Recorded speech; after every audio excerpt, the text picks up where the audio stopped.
Bonjour à tous, c'est vendredi, ça y est, nous sommes passés du côté obscur du mois d'août, sous le soleil pour l'instant, mais ça ne va pas durer, paraît-il, alors dépêchez-vous de venir nous rejoindre à Ecastria pour découvrir ce troisième jour de festival, c'est parti.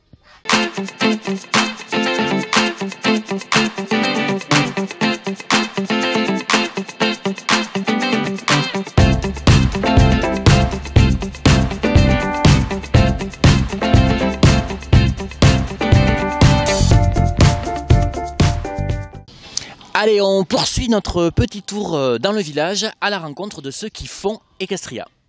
Alors amis visiteurs d'Ecastria, si vous aimez les peluches, je pense que c'est l'endroit où vous devez vous rendre tout de suite. Mais je vais demander quelques explications pour savoir un petit peu en quoi ça consiste. Vous avez un petit aperçu ici, mais je pense monsieur que vous allez pouvoir nous expliquer un peu ce que vous faites. Oui voilà, donc c'est un concept qui vient du continent nord-américain où on fabrique les peluches. Voilà, Voilà, donc vous avez des enveloppes de peluches qui sont complètement vides comme ça. Voilà.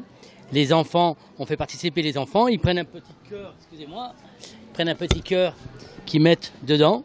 Voilà. Comme ça. Ensuite, tiens, viens m'aider, viens voir. Allez, une démonstration en direct avec, comment tu t'appelles ma grande? Avec Camille. Voilà. Alors regardez. Regarde Camille, tu appuies sur la pédale, regarde, appuie sur la pédale ici, voilà. Et le nounours, tu vois, se remplit. Comme ça. Ouais, il prend un petit peu forme. Enfin, ça prend quelques minutes pour le faire, mais voilà. Donc, voilà, tu vois, la jambe est faite comme ça. Après, on fait la deuxième jambe. Tu vois, t'as vu comme ils sont doux? Touche, hein? Ils sont très doux, hein? Voilà. Et après, donc, alors, stop, arrête avec ton pied. Hop, je vais te montrer comment on fait. Hein? Après, tu vois, quand la peluche est finie, là, regarde, ça c'est un petit cheval, hein, tout mignon. Hein. Donc on lui donne un certificat de naissance. Un certificat de naissance, alors je vais vous montrer. Hop, voilà, un certificat de naissance. Ensuite tu as un passeport. Voilà. Et une petite valise de voyage comme tu as là-haut. Tout ce qu'il faut pour l'adoption, quoi. Voilà, hein, donc après tu pars avec ton Teddy tout habillé, et tu peux l'habiller donc en cow-boy, en princesse, on a une multitude d'habits, voilà, comme tu vois, pour les garçons, pour les filles, voilà. Et c'est des cadeaux pour les grands et les petits. On a une vente sur 3 sur notre site internet qui est pour les adultes, avec des cadeaux d'anniversaire rigolos, genre vous allez manger chez quelqu'un, le gars il est pompier. On lui amène au lieu d'amener la bouteille de champagne et le gâteau d'anniversaire, on ramène un Teddy dans une boîte, habillé en pompier ou habillé en infirmière ou en aviateur. Vous voyez, vous avez tous les en sportif. Voilà, c'est les cadeaux pour les grands et les petits. Et qu'est-ce qui vous a donné l'idée en fait de créer J'ai habité pas mal d'années au Canada et j'avais un ami qui avait le même concept à Montréal, et donc c'est ce qui m'a donné l'idée de faire. De l'importer en France. C'est la première année que vous participez à Ecastria? La première année qu'on participe ici, ouais. Voilà. D'accord, et qu'est-ce qui vous a amené ici en fait? Ici, c'est comme moi j'habite pas très loin, je suis à côté de Lamezan, voilà, et donc il faut faire connaître notre site internet, voilà, on est aussi sur la côte basque, côte landaise pendant les marchés de nuit cet été, et là on a décidé de venir pendant une semaine ici, proposer aux jeunes et aux moins jeunes. Le concept. Vous parliez de faire connaître le site, donc c'est www.monteddybeer.com, c'est ça? C'est bien ça, c'est bien ça. D'accord, on vous mettra le lien sur le site pyrénéinfo.fr. Et Teddy Beer, vous savez d'où vient le nom Teddy Beer? Alors, d'un président, non? Ouais, c'est ça. Alors, allez-y. Alors, président Theodore Roosevelt, qui dans les années du siècle dernier, avait été invité à la chasse à l'ours. Il avait refusé de tuer un petit ourson. Voilà. Et donc quand il est rentré, l'histoire a couru autour des États-Unis. Et il y a des fabricants de peluches qui ont créé un teddy bear, un ours en plus. À l'époque, ça s'appelait pas. Voilà, comme ce modèle-ci, vous voyez. Sans la jupe. Ouais, sans la jupe, voilà, le Théodore.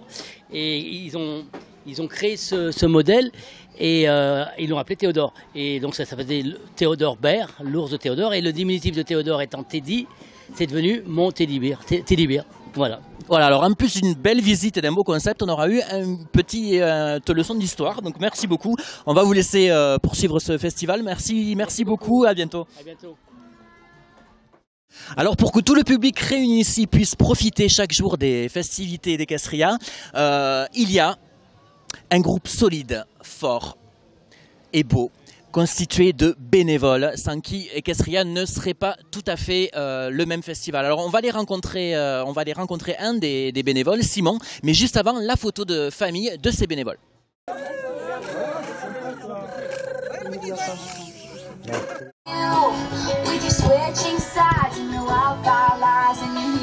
Bonjour, ça va bien? Allez, on se retrouve. Vous savez qu'on découvre un peu plus les acteurs chaque jour qui font Equestria. Et je me retrouve à côté de Simon qui est bénévole à Equestria, bénévole technique. Alors bonjour Simon. Bonjour. Comment ça va bien? Ça va, avec ce beau soleil. C'est ça va pas durer. Alors j'ai quelques petites questions, à savoir comment tu t'es retrouvé là et quel est ton rôle cette semaine au... Ouais, c'est ça. Je me suis retrouvé là grâce à Monsieur Logini qui m'a parlé un peu du projet et c'est vrai qu'être actif au sein de ma ville ça me tient à cœur.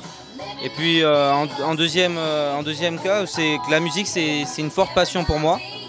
Donc ça m'a permis d'acquérir la dextérité sur le milieu du spectacle et de la musique. Donc cette semaine je gère toute la piste équestre, donc le théâtre équestre et tous ces spectacles et ces petites animations. Je suis le régisseur son, donc faut que je passe les musiques au bon moment, que je les coupe, que je force, que je règle, que je fasse toutes mes balances, etc. Et après j'aide un peu pour la piste quand les cavaliers ont besoin. D'accord, qu'est-ce que tu dirais que ça t'apporte cette expérience d'un point de vue professionnel et puis personnel aussi? Personnel déjà, pour moi c'est acquérir plus d'expérience sur un festival qui est vraiment à toit ouvert et qui me permet, c'est le premier festival que je fais en fait. Donc ça me permet, voilà, comme j'ai dit, d'acquérir de la dextérité. Et sur le niveau professionnel, j'aimerais bien, pourquoi pas, me faire détecter, rentrer dans une troupe en tant qu'ingénieur son ou technicien du son. D'accord. Avant d'y participer, tu avais entendu parler du festival déjà, et quelle vision tu en avais, et quelle est la différence avec de l'intérieur, la vision que tu peux en avoir aujourd'hui?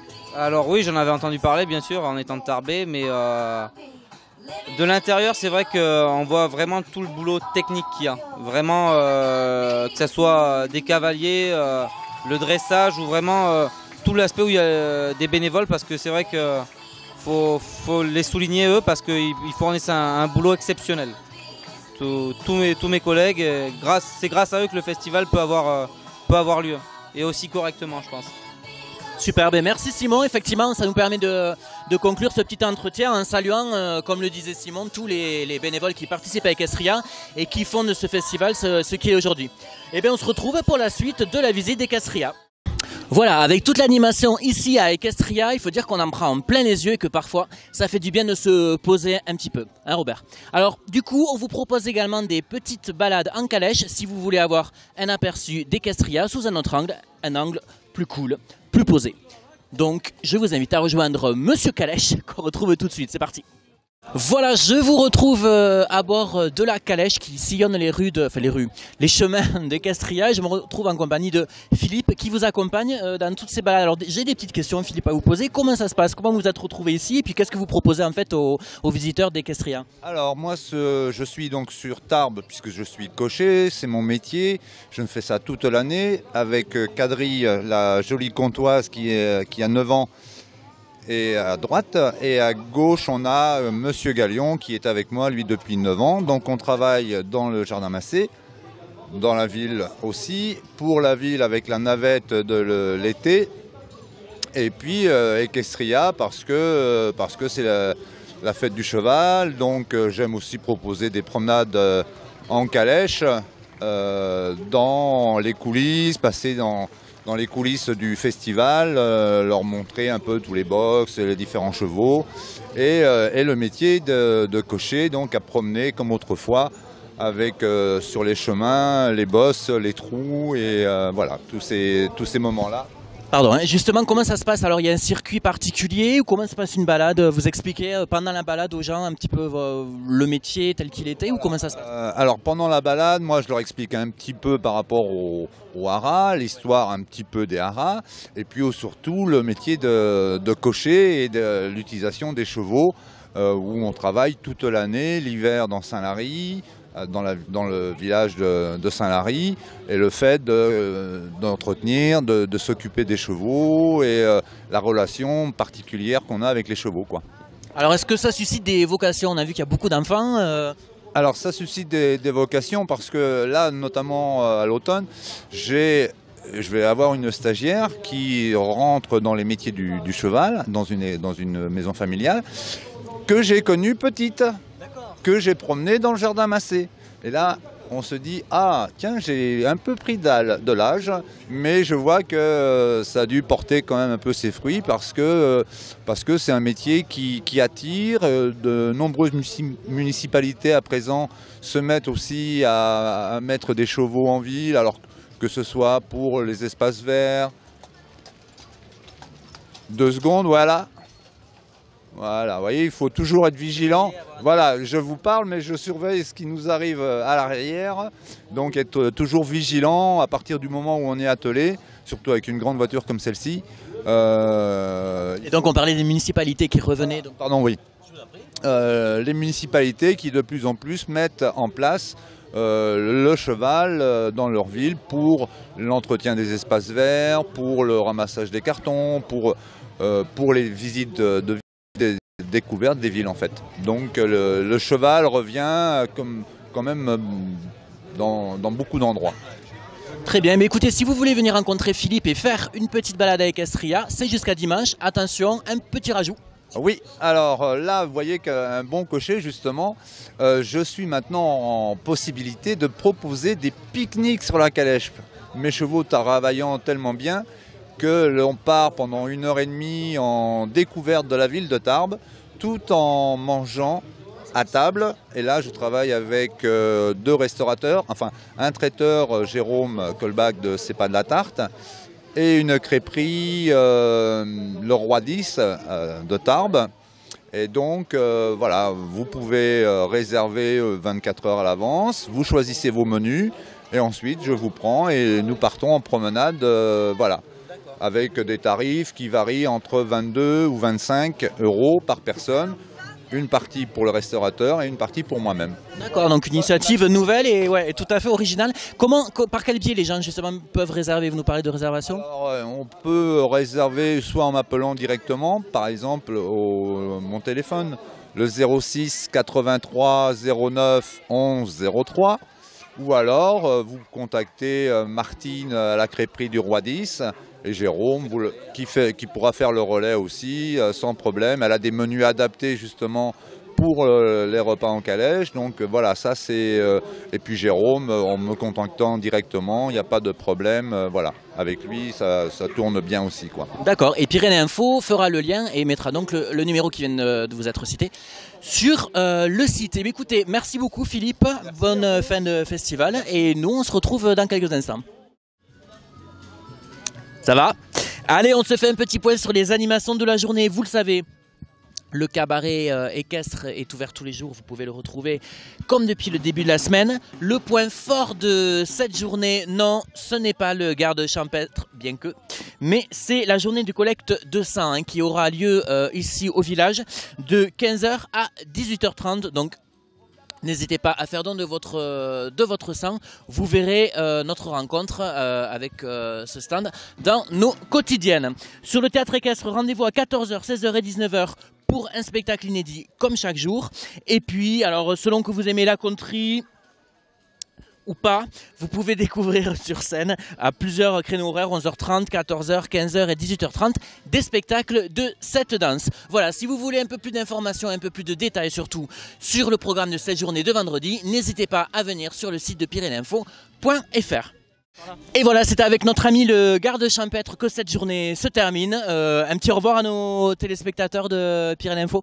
Eh bien, au revoir les téléspectateurs de Pyrénées Info, et vous avez encore le temps de venir jusqu'à dimanche pour assister aux différentes cavalcades et acrobaties équestres. Voilà, il est magnifique. Donc encore 2 jours pour en profiter. Nous, on se retrouve demain samedi pour la suite de nos quotidiennes. À demain. À demain.